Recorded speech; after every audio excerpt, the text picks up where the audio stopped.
மூன்றாவதாக ஆண்டவர் ஊழியத்திலே ஒரு மனிதனை தாங்குகிறார். கவனம் வைக்கிறேங்க.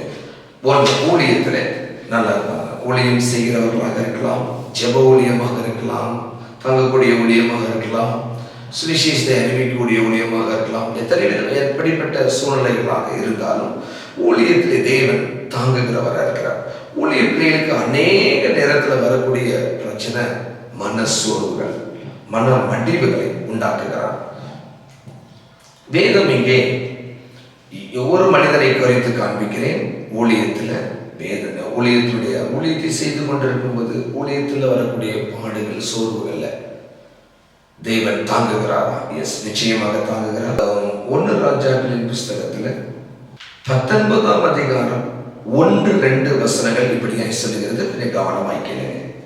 எலியா செய்த எல்லாவற்றையும், அவன் தீர்க்கதரிசிகள் எல்லாவற்றையும் பட்டயத்தாலே கொன்று போட்ட செய்தி அனைத்தையும் ஆகாப் யேசபேலுக்கு அறிவித்தான்.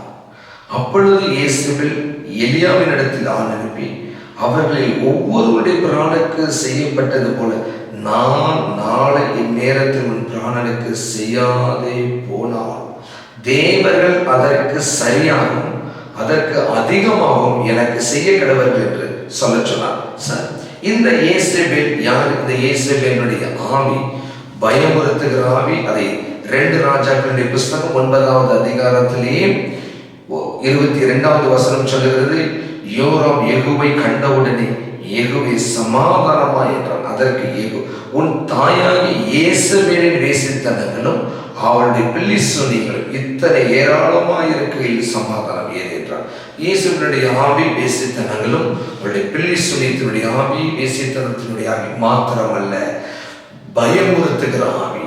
அதற்கு முந்தைய அதிகாரம் 1 ராஜாக்கள் புஸ்தகம் 18ஆவது அதிகாரத்திலே கர்த்தர் தெய்வமானால் கர்த்தரை பின்பற்றுங்கள், பாகால் தெய்வமானால் விக்கிரகம் தெய்வமானால் விக்கிரகை பின்பற்றுங்கள் என்று சொல்லி அறைகோலிட்ட அத்தனை தீர்க்கதரிசியை கொன்று போட்ட தெய்வனுடைய நேரடி தீர்க்கதரிசியாகிய எலியாவுக்குள்ள பலனுள்ள தெய்வனுடைய கர்த்தருடைய ஆவி அவனுக்குள்ளாய் இருந்து நேரடியாக இருந்தது.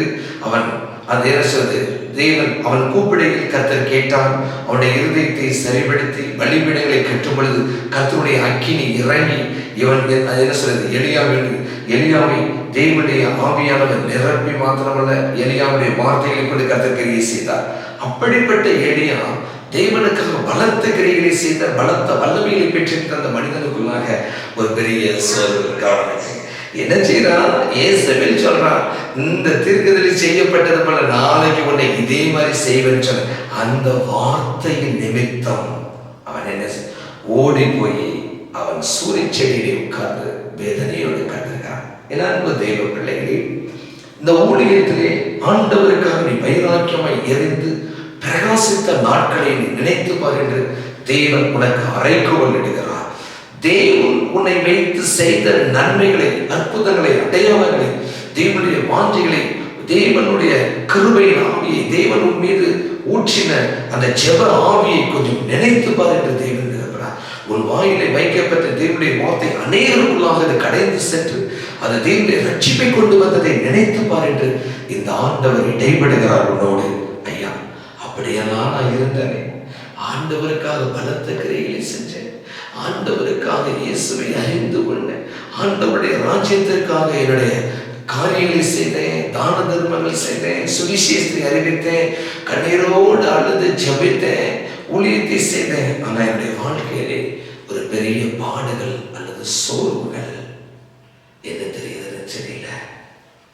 எலியாவுக்கு வந்தது போல ஊழியத்திலே உங்களுக்கு பாடுகள், சோர்வுகள் வந்தால் வேதம் சொல்கிறது, ஆண்டவர் இந்த சூரிய செடியில போய்ப்பா கொஞ்சம் என்ன செய்தி தெரிப்பண்ண எழுந்திருச்சு அவனுக்கு கொஞ்சம் அப்பமும் தண்ணீர் கொடுக்கிறார்.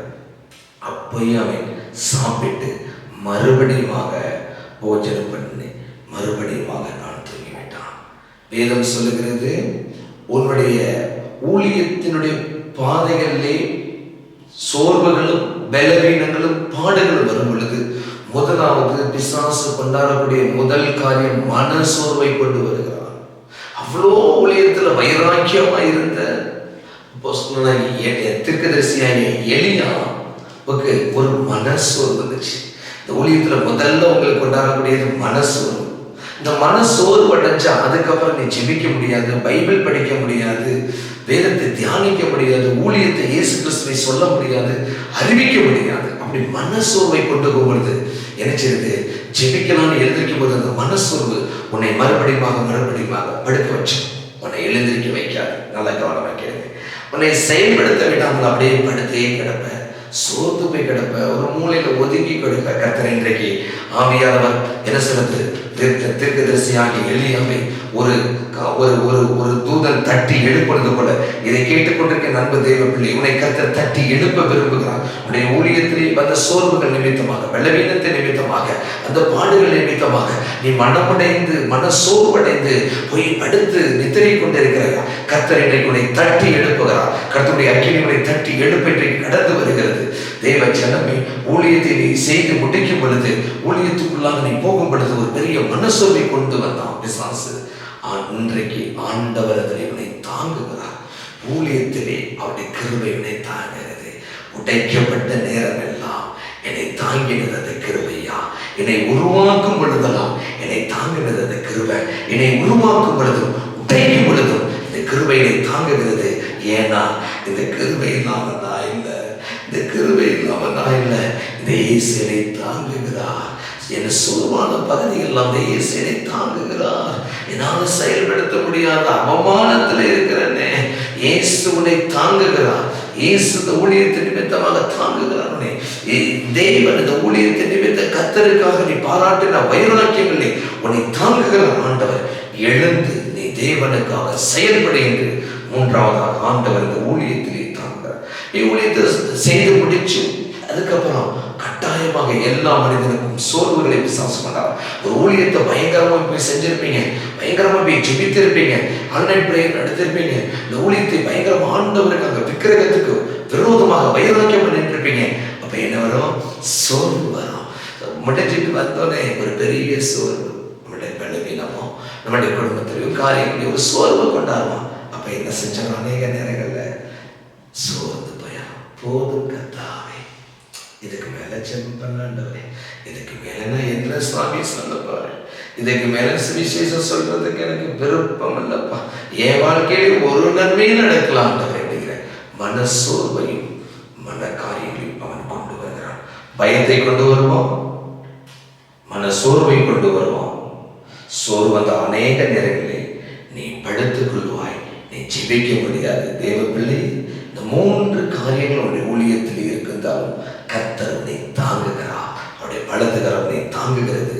அவருடைய தூதர்கள் உன்னை தட்டி எழுப்ப இன்றைக்கு ஆண்டவர் கிருபை செய்கிறார். மனசோர்வு உன்னுடைய ஊழியத்தை செய்யும் பொழுது, ஊழியத்தை முடிக்கும் பொழுது உனக்கு மனசோர்வு வரும்.